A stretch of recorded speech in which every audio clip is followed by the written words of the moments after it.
Olá pessoal, peço desculpas pelo sumiço que eu dei no Telegram e até aqui no YouTube, tá? Era pra eu ter finalizado a aula de segundo reinado semana passada, porém entrei num processo de tirar a carteira e arrumar um novo emprego e outros trabalhos, então a vida ficou bem corrida, tá? Mas a gente vai continuar aqui com a política externa do segundo reinado, falando das relações do Império do Brasil com as repúblicas do Pacífico. No início, a gente tinha grandes dificuldades de lidar com essa região. Quando eu falo região do Pacífico, principalmente região amazônica, com os países da região amazônica, mas não só com eles. Envolve também já o sul do Brasil, né? Lá para a região que faz, na verdade, não faz fronteira, mas que fica um pouco mais próxima do Chile, por exemplo, porque o Brasil não faz fronteira com o Chile. E não só a gente tinha a dificuldade de lidar com uma região que era muito distante territorialmente, geograficamente, né, do Brasil, a gente também tinha a dificuldade de que os governos da região eram muito instáveis no início do século XIX. Então, muitos territórios se fragmentaram, como a Gran Colômbia, e isso acabou que foi um impedimento para o Brasil negociar com esses países, estabelecer relações mais aprofundadas com esses países, né? Especificamente o fato do estabelecimento de tratados de limites, a gente não queria estabelecer nem tratados no geral, tá? O Duarte da Ponte Ribeiro, ele defendia que os acordos territoriais, eles, tipo assim, a gente só podia fazer com governos que fossem estáveis, tá? Então, isso se tornou até parte da nossa doutrina.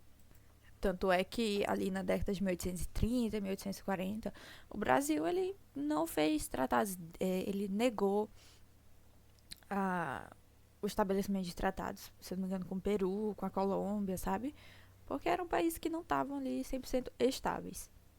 Exemplo aqui, essa Confederação Peruano-Boliviana, liderada por Andrés de Santa Cruz, essa confederação tentou se aproximar do Brasil, fazendo acordos militares. O Brasil não quis participar. Além disso, tinha receio de causar reações ali no Chile, né?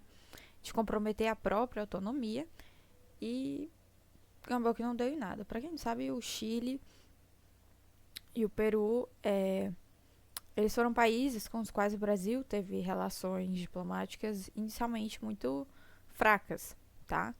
Poucos resultados concretos. A gente, tipo assim, hoje temos relações bem melhores, obviamente, mas não eram os países que se destacavam na nossa política externa, tá? Inclusive, a gente, a gente vai estudar isso fim do Segundo Reinado e Primeira República, que o Brasil ele se aproveitava de uma ideia que a Argentina tinha de que o Brasil iria se aliar ao Chile para a Argentina não atacar o Brasil, porque ela pensava que poderia haver ali uma coalizão Brasil-Chile contra a Argentina. E o Brasil, tipo assim, não negava, né? Mas assim, não era verdade, a gente não era tão próximo assim do Chile, não. Ali em 1847, entre 1847 e 1848, a gente teve o Congresso de Lima, ali conclamado, né, pelo Simão Bolívar.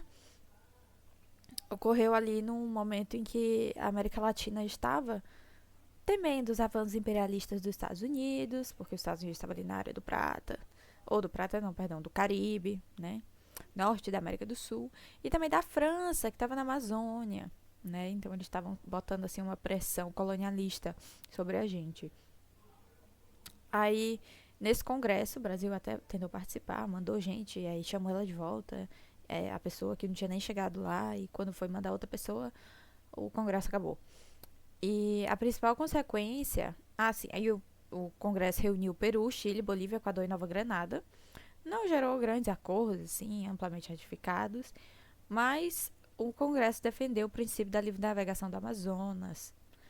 E era um tema bem tenso, assim, para o Brasil. O Brasil não queria liberar. Para quem viu a última aula, a última, se eu não me engano, a gente falou de Amazônia, última ou penúltima. Mas, por fim, liberou em 1866, tá? Durante a década de 1850, os Estados Unidos estavam dando essa pressão muito forte para que o Rio Amazonas fosse aberto à navegação internacional, né? O governo imperial não abriu. Ele tinha muito medo de projetos expansionistas ali na região. Os Estados Unidos tiveram, assim, nessa época, um desejo muito grande de colonizar a Amazônia. Até hoje, né? Vamos ser honestos. Mas, assim, na época era um desejo, assim, muito grande de tomar posse. Até depois lá da Guerra da Confederação, a Guerra de Secessão, na verdade, que a gente vai estudar a História Mundial, ele tava botando uma pressãozinha. E muitos confederados vieram pra cá, porque aqui ainda tinha escravidão. Então, a gente tinha essa ameaça real de projetos expansionistas estrangeiros na Amazônia, tá? Por isso, o instrumento que foi a questão da navegação amazônica, ele foi uma ferramenta diplomática pra gente, né? A gente só abria a navegação a países que concedessem pra gente tratados de limites favoráveis. E aí, quando essas cessões de território eram concedidas, a gente liberava a navegação para o Peru, para Venezuela, Nova Granada e tudo mais. Era uma estratégia, ok? Em 1852, a gente teve uma missão especial às repúblicas do Pacífico e à Venezuela, e ela queria impedir que esses países, né, as repúblicas do Pacífico e a Venezuela, obviamente, apoiassem o Juan Manuel Rosas, que era um ditador argentino, um autocrata argentino, um caudilho. Acho que o melhor termo é um caudilho argentino, tá? Garantia ali uma certa influência brasileira nesse cenário regional, tá? O Duarte da Ponte Ribeiro negociou com o Peru e com a Bolívia, tratados posteriormente ele negociou, tá? Quando os países já estavam mais estáveis.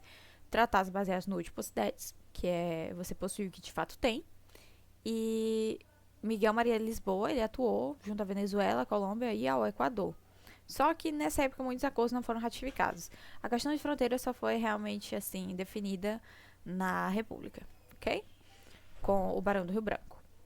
Em 1858, a gente teve um avanço muito importante nas relações com o Peru, com o Tratado sobre Navegação, e foi uma das coisas que fortificou a nossa tradição de associar acordos de navegação a acordos de definição de fronteira, ok? Entre 1862 e 1871, houve a Guerra da Quádrupla... Meu Deus do céu! A Guerra da Quádrupla Aliança, envolvendo Chile, Peru, Bolívia e Equador contra a Espanha, né? E essa guerra envolveu tentativas espanholas de tentar garantir ali um neocolonialismo, né, que é manter a influência colonial sobre as antigas colônias. Eles estavam ali parando impostos, teve bombardeio, teve roubo de navio por parte das duas partes da guerra, né. Na apostila tem uma definição melhor dessa guerra, a gente vê ela em História Mundial, por isso que eu não trouxe aqui um detalhe maior, né. E aí, nessa guerra, o Brasil ele se manteve neutro.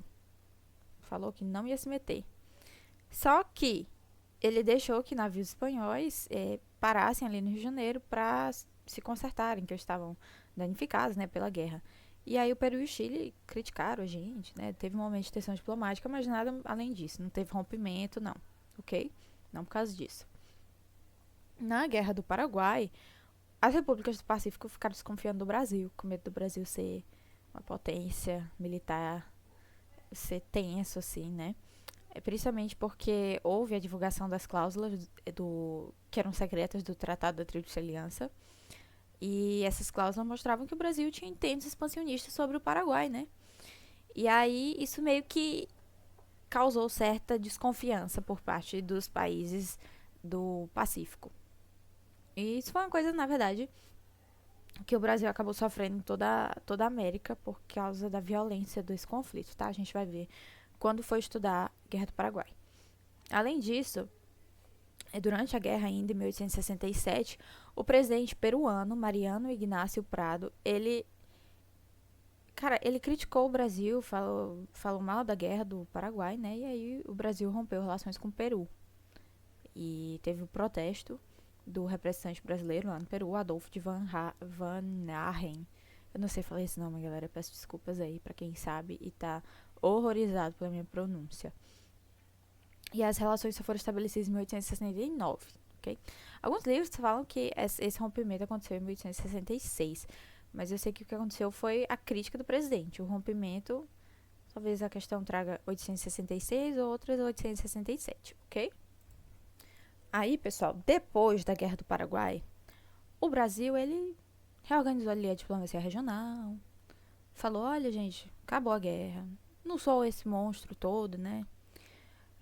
90% da população masculina do Paraguai morreu? Morreu, mas o Brasil não é um monstro. Então ele tentou limpar ali sua imagem, que ficou realmente manchada pela violência da guerra, o que foi justificável, né? Porque foi uma guerra terrível para todas as partes, especificamente para o Paraguai. Inclusive o Lula até falou recentemente alguma coisa do Paraguai, e o Paraguai reclamou, tipo, que ele falou que o Paraguai tentou invadir o Brasil foi lá e lutou contra o Paraguai, né? E aí o presidente do Paraguai reclamou, achou feio, né? Porque a questão não foi tratada com o tato necessário, gente. Porque o negócio foi feio. A guerra foi feia, nós vamos estudar, né? E tipo assim, tem uma parcela ali do Paraguai que demanda reparação. É uma recompensa econômica de 150 bilhões de dólares para recompensar o que o Paraguai sofreu durante a guerra. É tenso. Aí eu já não acho que seja justo, até porque, de novo, não foi uma guerra que o Brasil começou, né? Mas foi uma guerra muito violenta. E aí, o que o Brasil fez? Voltando para o assunto, né? Ele enviou missões especiais à Bolívia e à Colômbia com o objetivo de neutralizar alianças contrárias aos interesses brasileiros, tá? Então, a gente teve a missão Felipe José Pereira Leal Neto na Bolívia, que resultou no Tratado de Ayacucho e reconheceu as fronteiras entre os dois países com base no princípio do Utposidentes. Inclusive, com esse tratado, foi reconhecidas as fronteiras com o Acre, com o Acre não, com a Bolívia, incluindo a posse do Acre pela Bolívia, tá? Então, quando a gente vai comprar o Acre, a gente passa vários anos reconhecendo que o Acre era boliviano. E a gente passa vários anos, até mesmo durante a crise do Acre, que começou em 1802, entre 1802 e 1803 a gente ainda passa um tempo reconhecendo que o Acre era boliviano. Aí só em 1804 a gente tem a conclusão de todo esse processo com o Barão do Rio Branco. Mas isso é assunto para aula de Primeira República, ok? Que também provavelmente vai ser grande. Então peço desculpas aí pela extensão das aulas, mas é porque é muito conteúdo, ok? Além disso, a gente teve a missão de Nascentes a Zambuja, na Colômbia, que tentou definir a questão territorial, não conseguiu. Mas a proposta inicial de fronteira ajudou a consolidar o acordo de 1907, porque a gente propôs inicialmente o critério do Utposidentes, eles não aceitaram, em 1907 aceitaram, sem nominar o critério do Utposidentes, tá? Se eu não me engano, foi isso. Em 1866, o Brasil, durante a Guerra do Paraguai, para suavizar ali as críticas ao Império, por causa da violência da guerra, abriu unilateralmente o rio Amazonas à navegação amazônica. O rio Amazonas à navegação internacional.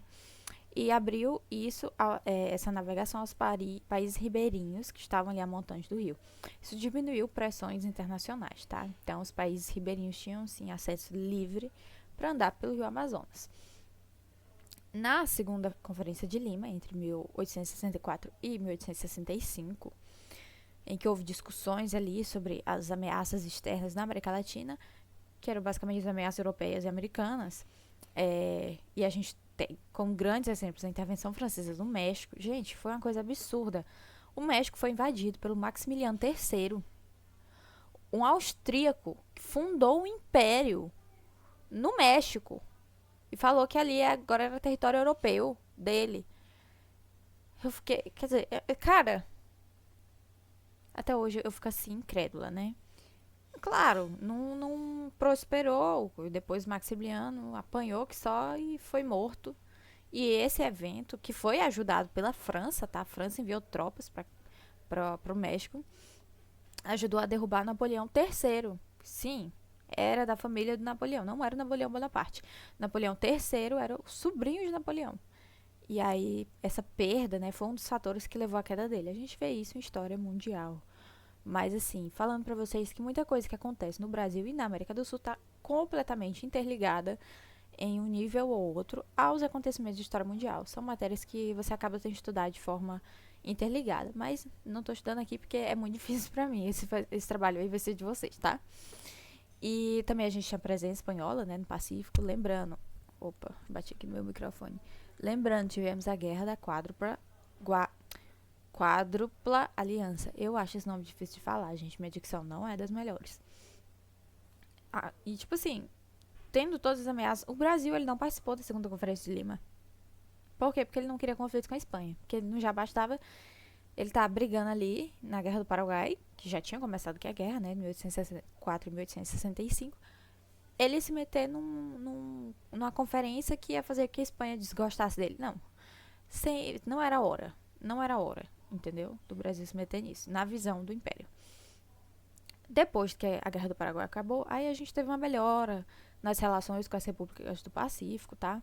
Apesar de que a Colômbia ela estava muito reticente em nos ajudar com as questões fronteiriças. A gente precisou negociar muito com ela e a questão foi resolvida de novo em 1907, tá?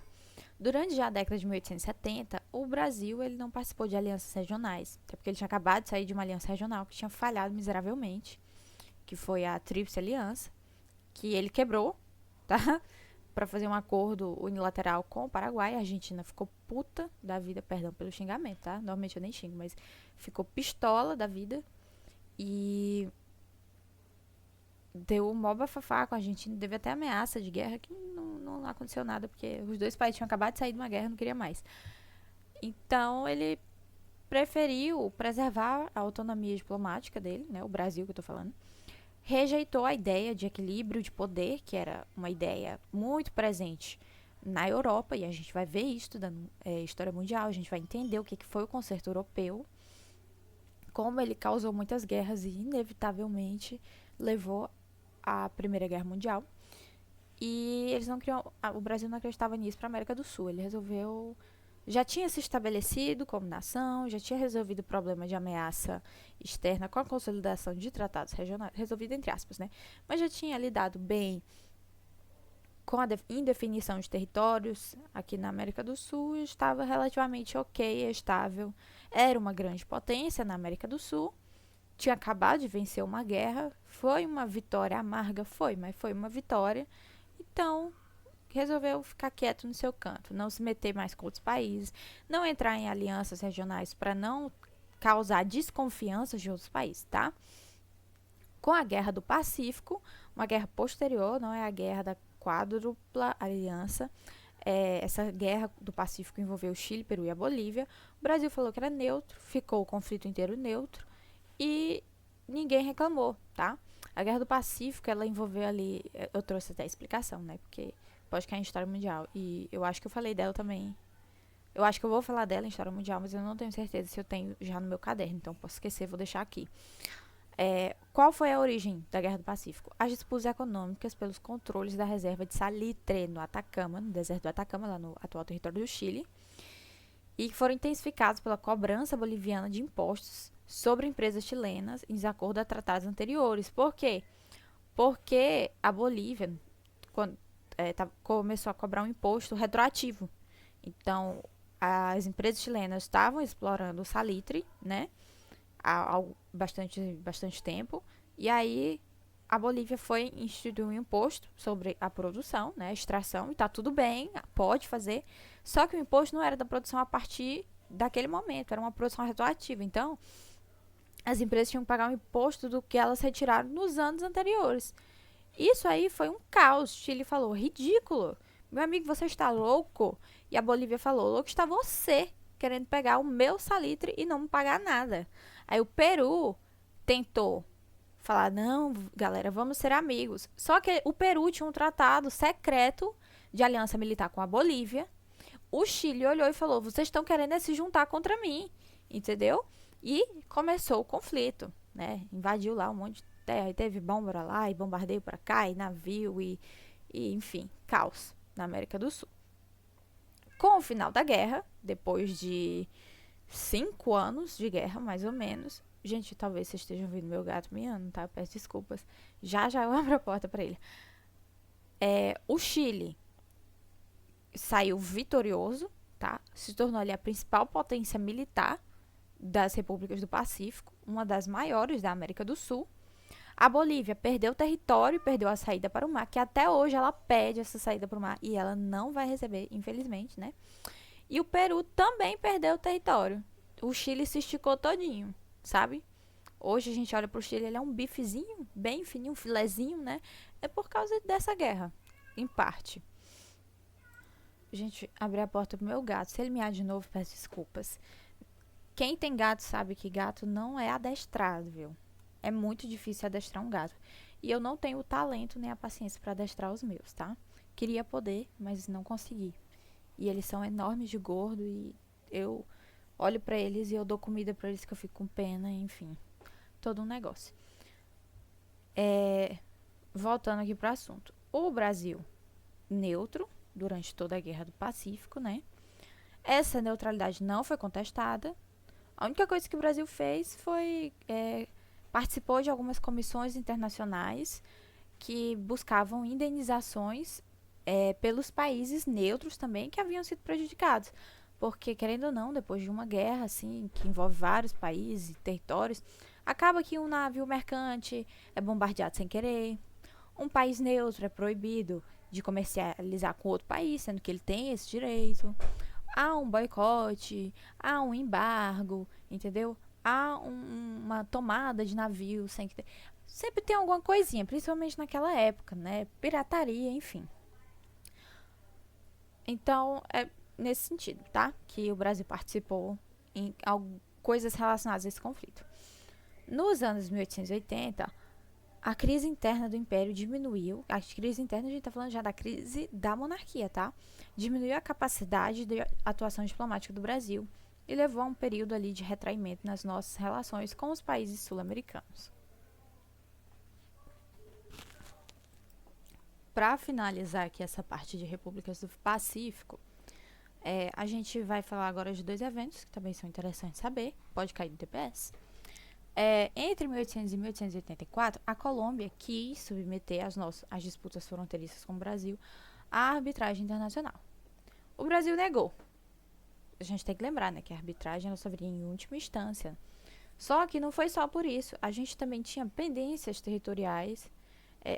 A Colômbia tinha pendências territoriais com a Venezuela. E o Brasil, ele acabava querendo ter só negociações bilaterais e uma negociação que envolvesse a Venezuela poderia dar problema e um reconhecimento de território com a Colômbia poderia causar tensões com a Venezuela. Então o Brasil preferiu falar, não, agora não. Se resolve primeiro e aí a gente conversa, tá? Além disso, a gente tem uma coisa muito interessante que é o mito da Aliança Brasil-Chile, que foi um mito assim que se consolidou no fim do Império, mas que nunca era um mito, não era verdadeiro, não era uma coisa real, né? Por quê? Porque era uma ideia naquela época que haveria uma aliança militar entre Brasil e Chile. E assim, nunca houve uma aliança formal entre os dois países, a gente não encontra nenhum registro disso. E normalmente a gente encontra registro de muita coisa, tá? E essa ideia foi usada politicamente pelo Chile para fortalecer a posição do Chile diante da Argentina. Então o Chile falava, não, fazer alguma coisa que se fizer, eu chamo o meu amigo ali verde e amarelo. E abriu assim os olhos, bem abertos. Olhava assim pra Argentina, levantava uma sobrancelha e deixava a Argentina quieta. Só tava o enigma, né? A Argentina que desvendasse. E a Argentina, tipo assim, acreditava, né? Ficava, cara, se a gente fizer alguma coisa contra o Chile, o Brasil pode intervir. Do jeito que ele interviu no Uruguai, deu início à Guerra do Paraguai. Meu Deus, e agora? Aí a Argentina não mexia com a gente tanto, tá? E a mesma coisa, às vezes, o Brasil também. Ele não negava, sabe? Ele não falava, não, a gente não tem nada, isso é fake news do Chile. Não, não falava nada, deixava o rumor acontecer. A pobre da Argentina, que não era tão pobre, na verdade, estava bem riquinha já no fim do segundo reinado. Estava endinheirada, sim, ganhando um monte de investimento externo, sim. Ela ficava, assim, muito receosa, né, e tinha sua atuação externa um pouco limitada, ok? Mas tudo isso, esse mito era mais uma percepção diplomática, não era realmente um compromisso, não existia. E agora Vamos falar das relações com a Europa e Estados Unidos, tópico do edital. Ok, pessoal? Talvez essa aula fique um pouco maior do que 30 minutos.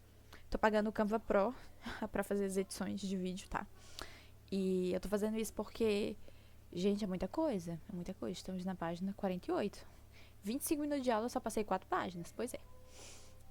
A gente teve relações muito interessantes com a Europa e com os Estados Unidos. Eram relações assimétricas, tá? A gente não tinha o mesmo nível de poder que os países da Europa e que os Estados Unidos, ok? Vamos começar falando das relações com a Europa. E era basicamente uma relação marcada por dependência econômica, a gente dependia deles, tá? Influência cultural muito forte, a cultura europeia chegava aqui com grande influência. Isso envolve influência cultural, linguística, posteriormente até étnica, questão do branqueamento, né, da população. Isso já no fim do Segundo Reinado, com programas de imigração de europeus. E cultural, a gente está falando aí de obras, peças, moda, livros, tudo vinha ali da Europa, principalmente da França, ok? Questão da imigração, né? A gente teve o início da imigração brasileira e do programa de branqueamento por meio da imigração e da substituição do trabalho escravo por trabalho assalariado de imigrantes europeus nessa época. E tensões diplomáticas, principalmente com a Inglaterra, tá? A gente até rompeu relações diplomáticas com a Inglaterra. E isso era, assim, loucura, porque a Inglaterra era a principal potência econômica, era a maior crítica ao sistema escravista brasileiro. E a gente botou banca e rompeu a relação diplomática, tá? Isso foi um exemplo da nossa autonomia, que mesmo sendo um país menor, mesmo sendo um país com menos poder, a gente não baixava a cabeça para inglês. Apesar da gente ter baixado a cabeça para inglês várias vezes, mas isso é detalhe, ok? Depois do fim do tráfico negreiro, a Europa foi assim um local em que a gente achou a nossa mão de obra. A Europa forneceu nessa reorganização econômica porque a gente precisava de pessoas trabalhando e as pessoas vieram da onde? Da Itália, da Alemanha, da Suíça, até da Bélgica, tá? E elas substituíram gradualmente o trabalho escravizado nas áreas agrícolas, especialmente em São Paulo, ok? A economia brasileira, então, ela acabou muito integrada ali ao mercado europeu. A gente exportava muitos produtos primários, café, açúcar, cacau, algodão, fumo. A gente exportava bastante, tá? Esses produtos, frutas até. Só que assim, as frutas morriam, muita morria no meio do caminho, né? Porque não durava. Mas assim, a gente exportava o que dava. E os capitais europeus, eles financiavam aqui nossas obras de infraestrutura, porque a gente não tinha dinheiro para pagar. Então, ferrovias, portos, telégrafos, bancos, todos eles fundados aí por capital europeu. A gente tinha um monte de banco europeu no Brasil e pouquíssimos bancos brasileiros, tá? Em 1844, a gente instaurou a tarifa Alves Branco, tá? Que aumentava os impostos sobre os produtos importados e era 60% sobre produtos com similar nacional e 30% sobre produtos sem similar nacional. Isso causou ali na Grã-Bretanha um momento de insatisfação, é um absurdo, é o fim mesmo do livre comércio, o Brasil vai quebrar e tudo aquilo de novo, né? Só que assim, ajudou o Império porque deu dinheiro pro Império, que a maior fonte de renda naquela época eram os impostos. Naquela época, pessoal, não existia imposto de renda, não. O imposto de renda foi criado em 1822. IPVA, IPTU, coisa nova, século XX, ok? E também estimulou a produção nacional, né? Porque eram medidas protecionistas. A gente também teve uma grande influência cultural europeia, tá? Principalmente influência francesa. A elite brasileira queria viver à la française, adotava padrões de moda que eram franceses. A gente teve até uma Belle Époque ali na Bahia, que a gente tava querendo usar vestidão de todo grandão e bufante no calor baiano. Pessoal, eu como maranhense, eu falo pra vocês, é impossível usar uma roupa muito, como é que eu digo assim, muito fechada no calor. Eu falo aqui do calor do Maranhão, né? Não sei como é que é o calor da Bahia, porque eu não moro lá. Mas assim, meu amigo, é quente. Vou falar pra vocês, aqui é um país tropical, tá? Dependendo da região, a gente tem até agora, não antigamente, a gente não tinha não, mas agora a gente tem até clima desértico. Não disse, sabe o que é? Mudança do clima. Mas enfim, não estamos em geografia, né, pra falar sobre isso. E isso favorecia a arrecadação imperial. Pulei o assunto, né? E esses padrões europeus, eles eram de moda, como eu falei, né? A Belle Époque ali até na Bahia. A gente teve também padrões de arquitetura, um estilo mais neocolonial, tá? Isso levou, inclusive, na Primeira República, a uma reforma gigante do Rio de Janeiro. Muita queda e derrubada e destruição lá dos cortiços. A gente vai ver isso em Primeira República. Literatura era a língua diplomática da época, a língua universal, entre aspas, e era o francês. Era o que hoje é o inglês, sabe? Então, se tu falasse francês, tu estava integrado no mundo. Se não falasse, ficava por fora. E também o comportamento social, então a regra de etiqueta, uso de talheres, uso, né, da forma de como se sentar à mesa, essas coisas. E então isso tudo teve grande influência ali da França. Dom Pedro II, ele também foi um atuante nesse processo de europeização dos costumes, porque ele queria associar o império à ideia de civilização e progresso, né? Ele se relacionava com intelectuais estrangeiros, ele financiava as ciências, né? Aproximava o país, o Brasil, dessas inovações científicas e tecnológicas ali no século XIX. Tanto é que o Brasil, já no século XX, criou o avião. Se alguém falar que foi aqueles irmãos Wright, tá errado. Tá errado. Não foi. A gente tem que conhecer nossa história. Foi Santos Dumont, ok? E aí vamos falar agora da Inglaterra, ok? Pegamos aqui o contexto europeu, foco na Inglaterra. A Inglaterra foi a principal parceira comercial do Brasil e a maior pressão diplomática brasileira, por causa da questão do tráfico de escravos, né? Pressionou bastante o Brasil. Com a Lei Belber em 1845, o Brasil estava sendo assim, tendo sua soberania violada, porque a Grã-Bretanha parava navios brasileiros em mares territoriais em portos brasileiros, ela parava os navios brasileiros, prendia os traficantes e levava para cortes mistas ali para julgar eles. E o Brasil se sentia violado, né? Tecnicamente, sim, é violação de soberania. É uma coisa que eu, Thalita, defenderia fazer? Não, eu deixaria, né? Eu, Thalita Soares. Prender traficante de pessoas, eu não me importo muito, não. Mas, assim, pro contexto da época, a gente tem que entender que isso ia além da questão humanitária, né? Pra Inglaterra. Era uma questão política e diplomática, exerção de poder. E, enfim. Em 1863, a gente passou pela questão Christie. Foi o principal conflito diplomático entre Brasil e Inglaterra, ali no Segundo Reinado, e envolvendo navios e marinheiros britânicos, em busca por indenização, rompimento temporário de relações diplomáticas, tá? Com a França, a gente tinha admiração pela cultura francesa. A gente também teve problemas diplomáticos relacionados à questão do Amapá, que só foi resolvida com o Rio Branco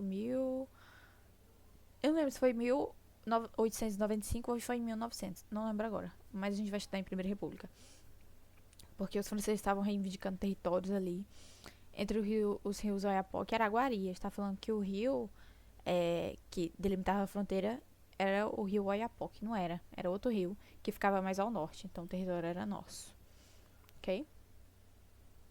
Essa questão só foi resolvida no Império, com o Rio Branco, né? Por meio da arbitragem internacional, que foi favorável ao Brasil e a gente ficou com o território que era nosso. Mas a gente tinha grande influência dos franceses, tá? A língua, a literatura, a moda, a culinária, a artes. A gente tentou. Gente, a gente tentou. Opa, bati no microfone.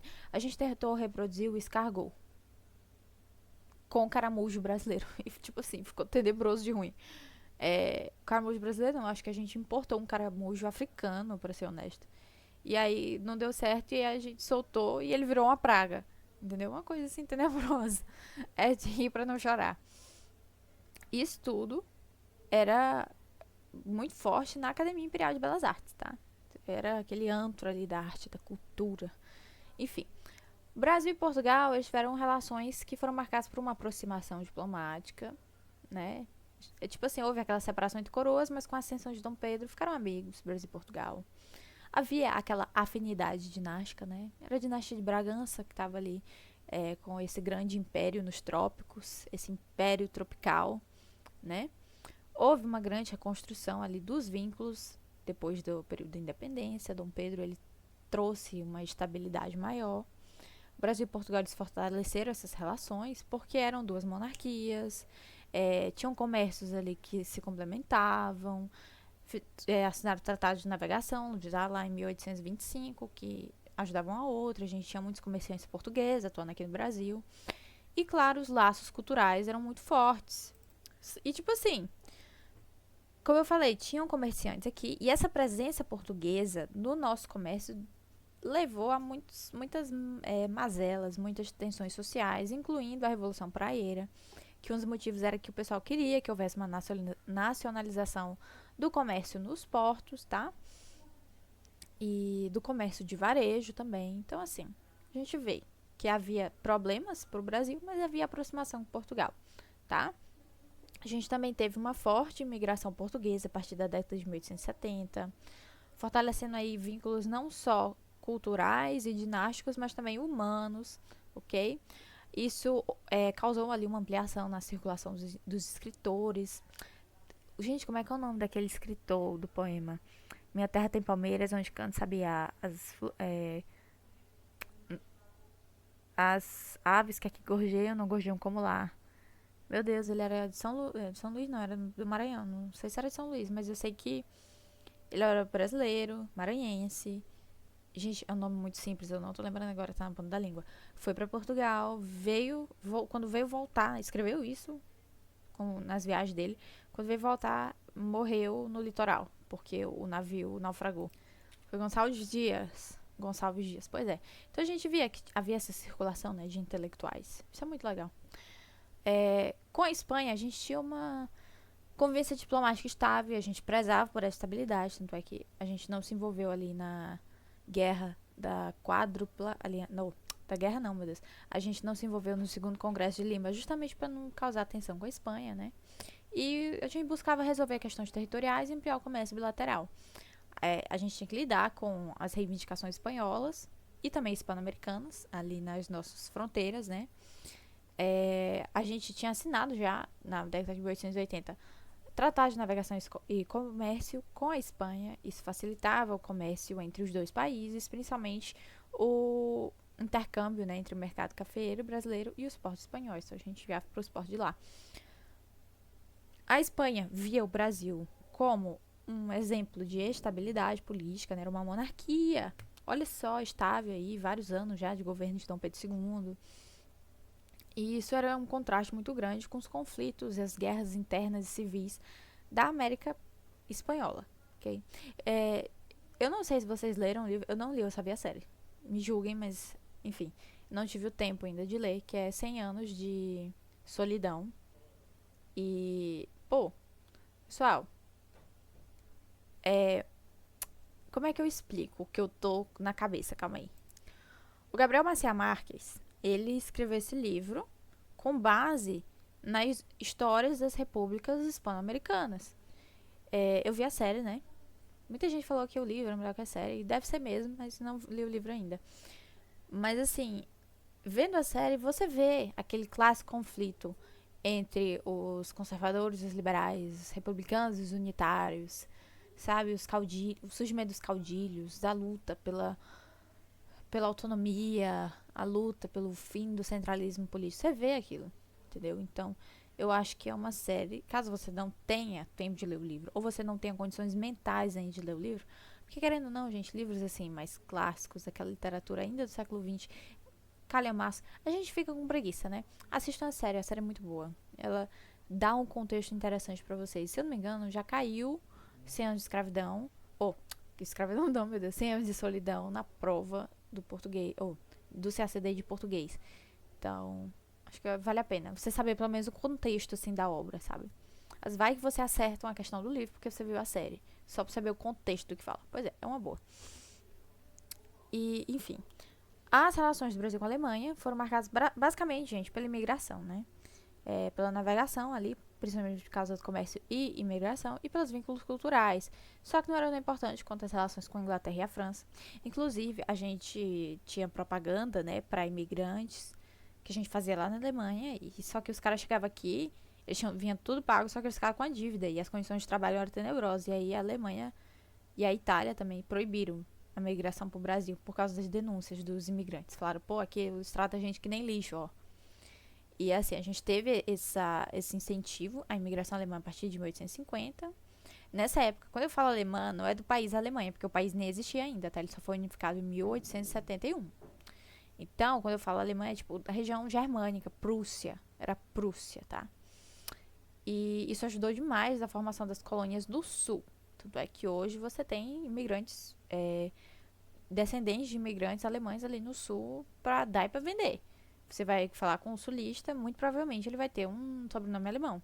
Eu tinha um colega de escola que. Cara, como é que era o sobrenome dele? Haukoff. Haukoff, uma coisa assim. Eu achava uma loucura, eu nunca tinha visto, né?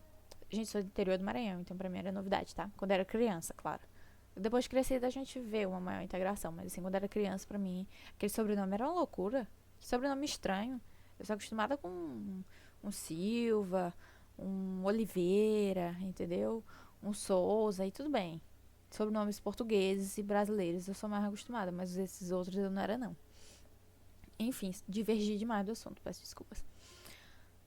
A gente também teve o Tratado Comercial de Navegação em 1869, que aí deu as bases aí para as nossas relações econômicas entre o Brasil e os Estados alemães, porque, de novo, a Alemanha só se unificou em 1871. E essa unificação foi, assim, um momento novo para nossa diplomacia com a Alemanha, porque o Império reconheceu o Império Alemão, o Império do Brasil reconheceu o Império Alemão, que era liderado. Eu botei aqui Otto von Bismarck, não porque ele era imperador, tá? O imperador era outro, mas, tipo assim, ele foi o grande nome da unificação e o cara liderou, assim, guiou a política do Império até 1890 e alguma coisa. Acho que até 1890 mesmo. Então, assim, só que a gente teve comércio ainda muito limitado, né? Trocava manufaturas por produtos agrícolas, matéria-prima. Relações com a Áustria, a gente teve grandes vínculos dinásticos. Não sei se vocês lembram, quando eu estava falando do início do segundo reinado, Dom Pedro II tinha uma grande herança dinástica ali europeia, né? Ele era da casa de Bragança, da casa de Bourbon, da casa de Habsburgo. E na época, quem estava ali na liderança do Império Austríaco e posteriormente Austro-Húngaro era a casa de Habsburgo, tá? E era uma herança muito forte que existia aí desde o casamento de Dom Pedro I com a Leopoldina, tá? Dom Pedro II ele teve grande proximidade com a Áustria e ele cultivava relações pessoais com a família imperial austríaca. Ele admirava a cultura do país. A Áustria reconheceu a independência do Brasil logo após Portugal, tá? E já em 1826 estabeleceu acordos comerciais. Só que assim, um intercâmbio econômico bem pequeno, tá? A gente também teve, pessoal, imigração austro-húngara ali para o sul e sudeste e com o objetivo de formar colônias agrícolas e foi uma imigração que ajudou na ocupação territorial, principalmente ali mais do interior do sul e do sudeste, ok? O Brasil e a Itália tinham relações que foram marcadas pela conexão humana, ou seja, pela imigração, pela cooperação cultural e porque o Brasil precisava substituir a mão de obra escravizada, tá? De novo, Itália também foi um país que só foi unificado em 1870, tá? Não era só Itália. A gente tem que entender que a Itália, até hoje, ela tem um sentimento, assim, entre as federalista muito forte. Então, um italiano de Nápoles não é o mesmo italiano da Sicília. São italianos diferentes. Os dois são italianos, mas a cultura é muito diferente. Eles têm ali rivalidades regionais muito fortes, né? O norte da Itália é muito diferente do sul da Itália. Então, a gente tem que entender isso. Inclusive, era um problema durante a própria imigração, porque às vezes você tinha italianos de diversas regiões da Itália se encontrando e brigando e se estranhando e achando que era tenebroso o que aquele outro italiano estava fazendo. Tem uma série muito boa, cara. Ou série boa. Baseado num filme que, pelo que eu vi na internet, o filme é melhor ainda, mas não posso falar. E que é baseado num livro que, pelo que diz, também é melhor ainda. Não posso falar, eu só vi a série, que é chamada El Gato Pardo, que é como é que é o nome? Em português. O. Cara, eu tô pensando no guardanapo. Não é o guardanapo. Não é a onça, não é jaguatirica. É um felino. Cara, eu vou ter que pesquisar a tradução bem aqui de gato pardo do italiano pro português. É um nome muito fácil e eu não tô lembrada, calma. Galera, eu pesquisei. Ele gato pardo significa o leopardo. Eu não estava lembrando leopardo, eu estava pensando em jaguatirica, mas não pensei em leopardo, entendeu? Mas, o leopardo. Uma série maravilhosa. Pessoal, se vocês conhecem a Mônica Bellucci, a filha dela tá na série. Eu só assisti porque eu vi uma edit no TikTok. Na época eu tinha TikTok. E era uma, né, TikTok não, meu Deus, foi no Pinterest, ainda por cima, não foi nem TikTok, foi no Pinterest, com a filha dela. E belíssima, os cenários maravilhosos, a história muito boa e pega essa parte ali, é uma série que se passa na Sicília, tá? Mostra a questão geográfica da Sicília, a questão política, e é muito próxima do período da unificação italiana. A gente vê a unificação italiana, a gente vê o Garibaldi entrando ali na cidade onde se passa a série. É muito legal. Eu achei muito divertido, tá? Então, voltando pro assunto, a partir de 1850 o Brasil estava incentivando essa entrada de imigrantes italianos, né? Porque a gente tinha demandas muito fortes de mão de obra que eram vindas da lavoura. E a Itália atendia muito bem esses critérios de mão de obra barata, porque a Itália estava passando por um processo de grande pobreza rural, dificuldades sociais, então os pobres eles vieram tudo para cá. E assim, foram os principais movimentos migratórios, tanto do Segundo Reinado, quanto da Primeira República, quanto do início da Era Vargas. E assim, toda essa migração ele contribuiu para as novas relações de trabalho, para a formação da sociedade brasileira, tá? E, enfim, a gente teve relações diplomáticas estáveis entre Brasil e Itália. Havia reconhecimento mútuo, né, do Império Brasileiro para posterior, para meu Deus, para a posterior Itália unificada. A gente via cooperação, via vínculos culturais muito fortes. Não havia ainda, todavia, a importância, a gente não via ainda grande importância cultural e econômica como quanto a gente via com as relações com a Inglaterra ou com a França. Uma presença importante de citar era a presença religiosa italiana, com os missionários caputinos, acho que é assim que se fala, tá? E que influenciou ali e que recebeu apoio da diplomacia brasileira e do Vaticano, ok? A gente também teve conflitos envolvendo ali comerciantes italianos no fim do Império, início da Primeira República, mas nada sério demais. Então, assim, foi um processo muito interessante. Agora vamos falar das relações com os Estados Unidos, tá? Relações marcadas por tensões, principalmente em relação à abertura do Rio Amazonas, à navegação internacional, e ao receio brasileiro de que houvesse projetos expansionistas norte-americanos na Amazônia. Os Estados Unidos estavam pressionando pela abertura, né, do Rio Amazonas à navegação. O Brasil queria preservar a sua soberania e queria utilizar a região, a questão da navegação como instrumento para conseguir concessão territorial. Na época, a gente teve esse carinha aqui, ó, Matthew Fontaine Maury. Ele era um tenente norte-americano e ele iniciou ali uma propaganda, uma campanha absurda nos Estados Unidos defendendo que houvesse a abertura do Amazonas, a ocupação econômica da Amazônia pelos sulistas dos Estados Unidos e expansão do cultivo de algodão escravista na região. O cara era louco, tá? Diplomatas brasileiros falaram que avisaram o nosso governo, né, como o Sérgio Terceiro de meu Deus, o Sérgio Teixeira de Macedo e o Francisco Inácio de Carvalho Moreira, que essa abertura irrestrita poderia estimular a migração norte-americana e até levar a possíveis anexações territoriais. O Brasil viu o que aconteceu com o México, tá? O México perdeu ali parte do território do Texas, do New Mexico, são estados americanos. E, pô, o México perdeu muita coisa, muito território. E aí ele tomou uma atitude bem cautelosa, ele permitiu inicialmente só a navegação dos países ribeirinhos superiores, tá? Para fortalecer os vínculos com os países amazônicos, para evitar essa presença das potências estrangeiras. As expressões norte-americanas estavam naquele contexto da doutrina Monroe e do Destino Manifesto, que nós vamos ver durante o estudo de História Mundial, que estava estimulando a ampliação da influência dos Estados Unidos sobre o continente americano.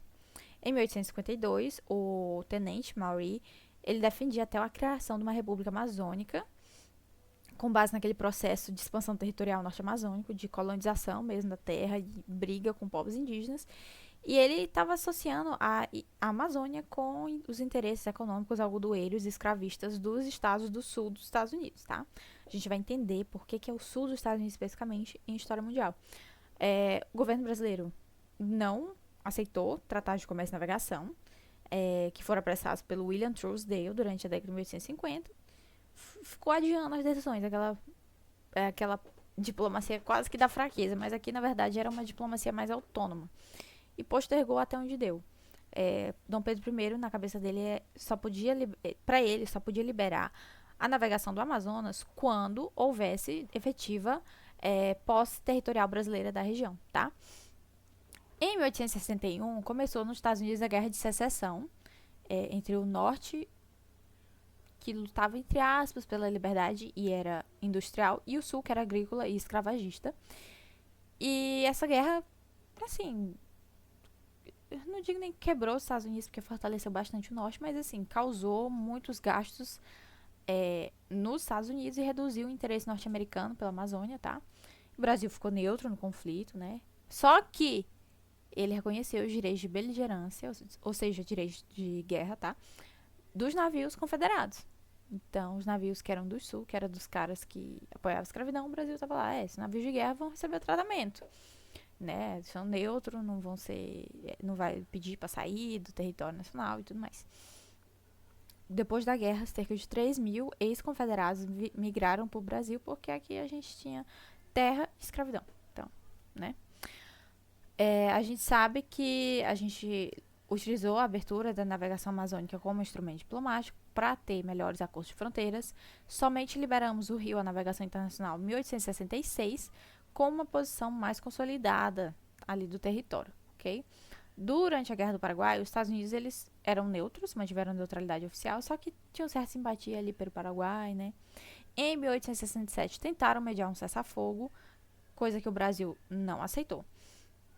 Houve novos atritos com a recusa do Brasil em permitir a passagem do navio norte-americano Wasp até Assunção e com a questão Webb de 1869, que foi uma coisa ridícula, velho. O Brasil foi, tipo assim, os Estados Unidos posteriormente reconheceu que o Brasil sofreu e eles devolveram dinheiro pro Brasil.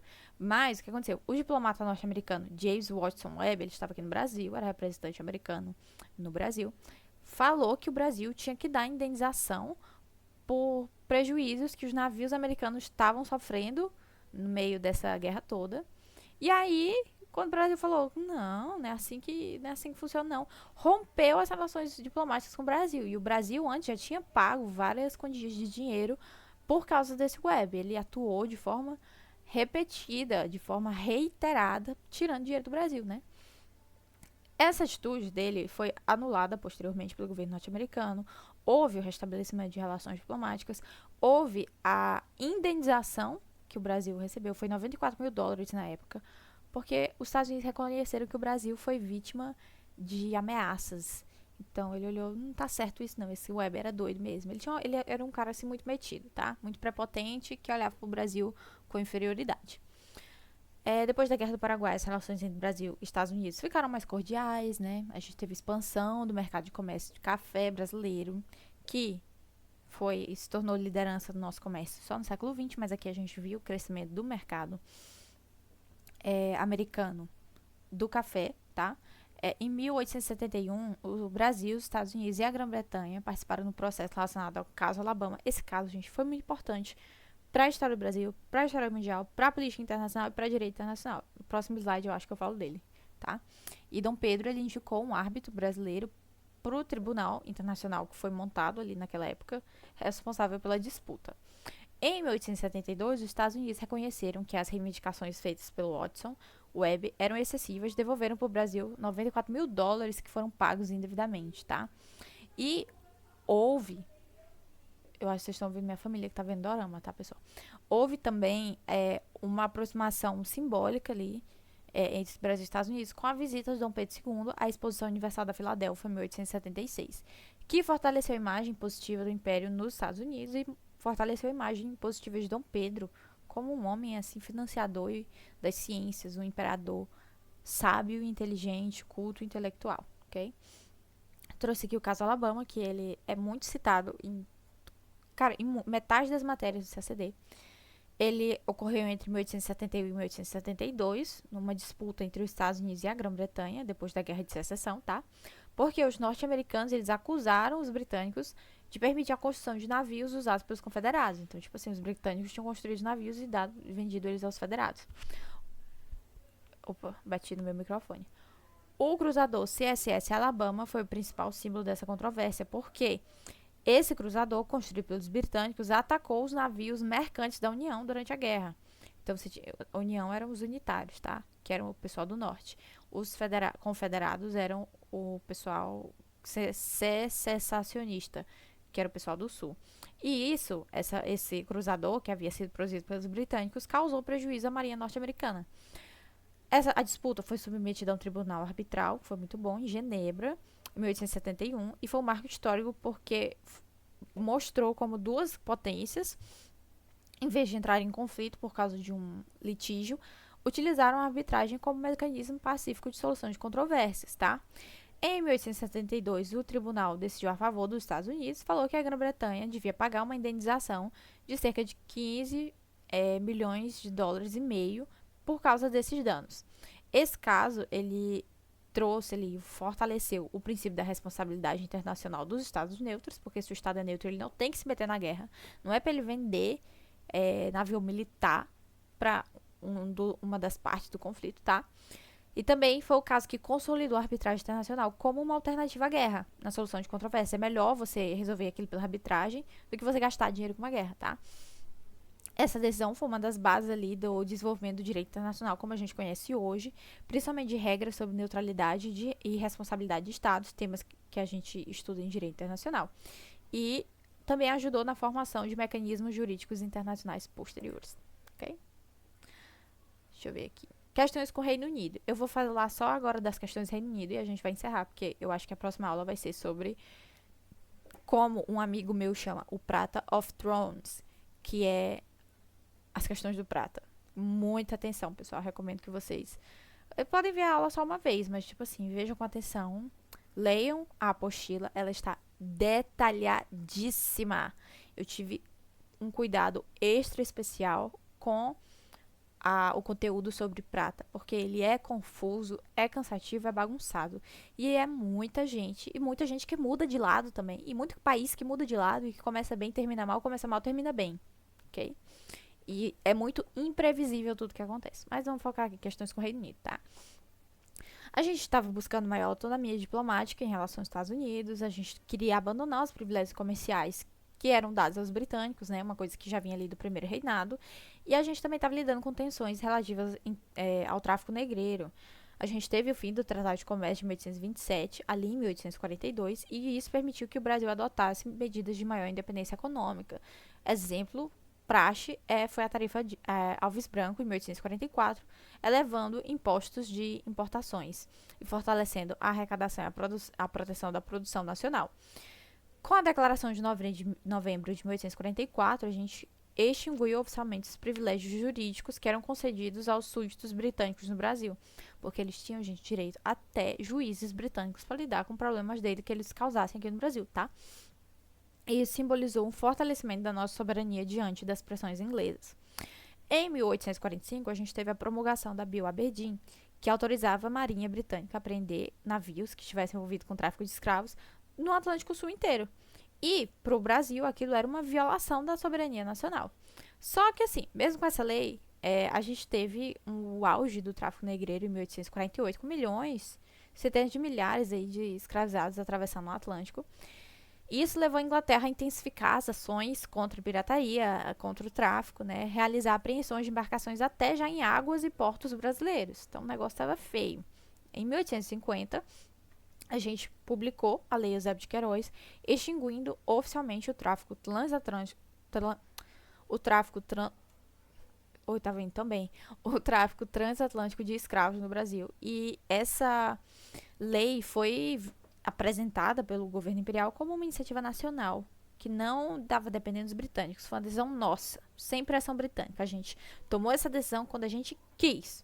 Tecnicamente sim, né? Porque foram aí décadas de pressão britânica contra o tráfico de escravos. E a gente esperou até 1850, né? A gente tinha uma política externa mais autônoma que era permitida ali porque a gente teve o fim do sistema de tratados desiguais, a gente teve fortalecimento do Estado Imperial, então a gente conseguia negociar com as grandes potências em condições melhores, né? Tema fundamental que a gente tem que saber, que cai no TPS, cai na segunda fase, cai no edital, cai... Gente, isso cai em tudo, cai toda hora, a todo momento, várias vezes. É uma coisa assim que você tem que saber em detalhes. Questão Christie, que ocorreu em 1863, mas que durou com o rompimento das relações diplomáticas até 1865.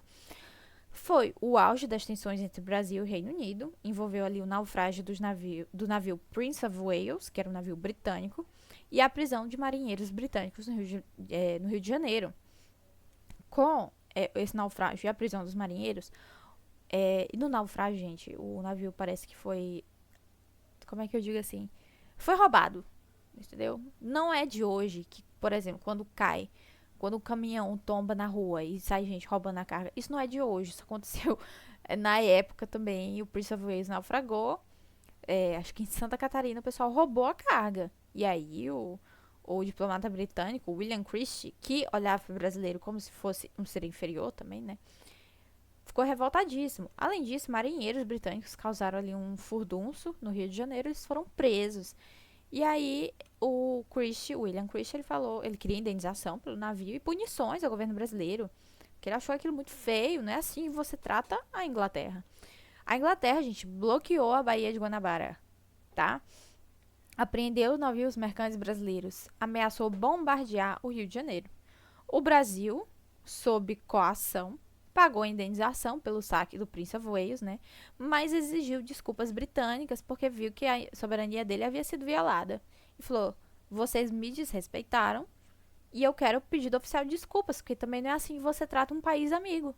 E aí ele submeteu toda essa questão à arbitragem do rei Leopoldo I da Bélgica, que é o pai do rei Leopoldo II, o cara que começou a colonização ali no Congo, que a gente vai ver em História Mundial, mas foi assim, o filho dele, eu não sei como era o rei Leopoldo I, né, não conheci ele, mas do que eu sei do filho dele, e meu TCC foi sobre o Congo, o rei Leopoldo II foi tenebroso, para não usar termos mais fortes, foi um homem não muito bom, usando termos muito leves, que promoveu genocídio, massacres, limpeza étnica, vocês veem o nível da coisa, né? Continuando aqui. Com a arbitragem do Leopoldo I, a gente teve um resultado favorável ao Brasil. O Leopoldo falou que não teve ofensa à Marinha Britânica com a prisão lá dos marinheiros. E falou que a forma com que a Marinha que o William Christie tratou o Brasil foi ofensiva, sim. Em 1865, as relações diplomáticas foram restabelecidas porque os britânicos reconheceram que excessos foram cometidos pelo Christie e eles apresentaram também uma declaração formal de pesar ao imperador. Só que eles não pagaram o dinheiro de volta, a indenização ainda ficou com eles. Mas o imperador aceitou, acho que ele não queria manter esse rompimento, né, de relações diplomáticas. E querendo ou não, o navio Prince of Wales foi saqueado. No fim das contas, a questão Christie mostrou que o Brasil tinha sim capacidade de defender os seus interesses por meios diplomáticos. Então, ele utilizou a arbitragem, a mobilização da opinião pública internacional, em vez do confronto militar. Inclusive, fez artigo em jornais britânicos falando da situação, falando, olha só como a Inglaterra está tratando os amigos dela, hein? Isso falando mal da Inglaterra para os ingleses, tá? Apesar da ruptura diplomática, gente, não houve ruptura de relações econômicas, tá? As relações econômicas, comerciais permaneceram preservadas entre Brasil e Reino Unido. Já caiu a questão do TPS falando que houve ruptura de relações diplomáticas comerciais. Errada. Relações comerciais / econômicas permaneceram preservadas. E houve sim continuidade de empréstimos, continuidade dos vínculos comerciais entre os dois países, venda de produtos, houve. Para alguns atores, como Joaquim Nabuco e William Manchester, essa questão Christie marcou o fim da predominância britânica sobre a política do Brasil e consolidou a autonomia brasileira. A partir daqui, a gente pode falar que o Brasil já era uma nação independente e autônoma nas relações internacionais, não mais subjugada à vontade britânica, ok? Além disso, essa crise contribuiu para o avanço do processo abolicionista brasileiro. Por quê? Porque a gente aprovou, em 1864, a emancipação dos africanos livres. Então, os caras estavam liberados. Era africano, você não era mais escravo, tá? Calma, falei errado. Você era um africano livre, você não ia ter que se preocupar com reescravização. Pronto, melhor assim. E foi assim, a primeira medida abolicionista do Império. Além disso, a gente teve uma resposta de diplomacia pública à questão Christie, tá? A gente divulgou argumentos favoráveis ao Brasil na imprensa, fez essa divulgação no parlamento britânico. Então, assim, a gente resolveu um problema político que poderia ter levado a uma guerra de uma maneira pacífica, paciente, e que mostrava ali uma diplomacia pública, mostrando para os próprios britânicos por que eles estavam errados, tá? Então a gente viu a importância do poder da negociação, da opinião pública internacional e da habilidade política, ok? Deixa eu ver se tem mais alguma coisa aqui. Política platina. Pessoal, esse assunto vai ficar para a próxima aula. Eu tô gravando esse episódio, já é 9 horas da noite, porque essa semana tem sido uma loucura. Eu espero conseguir gravar mais durante a próxima semana. Infelizmente, eu vou ter que diminuir o ritmo, tanto da produção de apostilas quanto aqui dos vídeos, mas eu vou fazer o meu melhor para fazer tudo o mais rápido possível para vocês, tá? A política platina, pessoal, é o Prata of Thrones. Vocês estão ouvindo meu gato, minha mãe chamando ele para ele não gritar. É pra ele não miar, porque ele mia muito e atrapalha o vídeo. Só que aí ela gritando, pedindo pra ele se acalmar, também atrapalha o vídeo. Então, assim, no fim, a situação aqui em casa, todo mundo tentando me ajudar e não ajudando. É um pouco, mas acontece. Mas, pessoal, aqui eu tenho um amigo que chama isso aqui de Prata of Thrones. Eu acho isso muito legal. E é realmente um Prata of Thrones. Então, eu peço que vocês, quando forem estudar política platina, façam isso com atenção, cuidado. E eu acho que é o único momento que eu vou falar pra vocês realmente comprarem a apostila. Tipo assim, se eu puder fazer essa recomendação pra vocês, comprem a apostila. Por quê? Porque eu trabalhei com muito afinco o texto sobre política platina. Desde a década da época regencial até o fim da Guerra do Paraguai. Até a década de 70. Eu realmente me aprofundei naquele texto, revisei, reli ele várias vezes para tentar deixar ele o mais claro possível, sabe? Trabalhei com ordem, colar coisa no lugar certo e cronologia.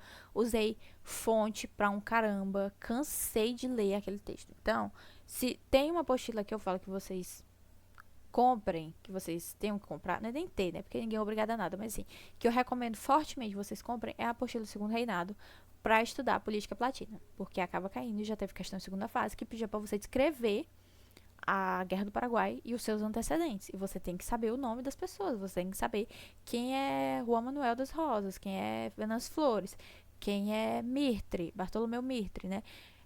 Quem mais? Urquiza, Aguirre. Você tem que saber quem são esses caras. E eles são todos grandes figuras ali da região platina. E claro, o Conde Deu, não sei como é que fala, mas o marido da Princesa Isabel. Você tem que saber quem é o Duque de Caxias. Você tem que saber conhecer essas figuras, ok? Então, pessoal, eu vou interromper aqui por hoje. Essa aula foi maior, tá? Até a próxima. Bons estudos para vocês.